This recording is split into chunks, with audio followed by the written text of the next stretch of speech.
But let's get things started with defender Kevin Dietz, who went one-on-one with the governor.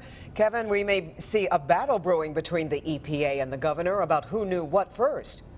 It looks like it. Federal officials warned the state of Michigan 9 months ago that the residents of Flint could be in danger, and the state did nothing about it. Today, on the record, Governor Snyder told me that he was not informed of the warning.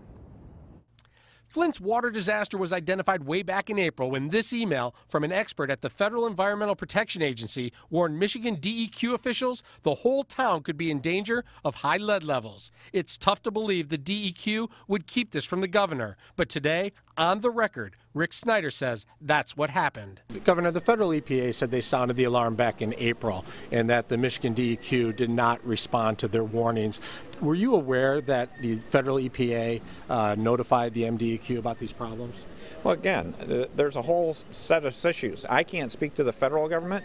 In terms of the DEQ telling me there was a real issue, that didn't happen until the October timeframe. So who told you the bad information prior to October? Was that the director of the DEQ? The DEQ did not give me appropriate information until the October timeframe. In terms of, a lot of it was in the context of how do you interpret a lead and copper rule. So I know there was discussions going on with the EPA, but I was never informed that there was a disagreement or they had a difference in terms of one believing one's right and wrong. It's crucial to answer the questions: who knew what, when, and what did they do or not do about it? A federal investigation is looking at everyone who is making decisions to see if crimes were committed. Do you believe anyone at the DEQ broke the law, or did they just make mistakes? Again, there'll be people already investigating that, and I want them to do a thorough investigation. But you're ready and willing to talk to federal prosecutors if necessary? Oh, obviously. We already called to say we're ready to cooperate in any way needed.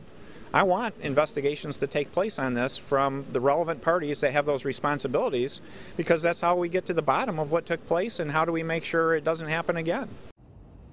So the governor is saying he has nothing to hide from a criminal investigation. Tonight at 11, an in-depth look at what that criminal investigation will look like and the likelihood of anyone going to prison. That's tonight at 11. But right now, we're going to go to Hank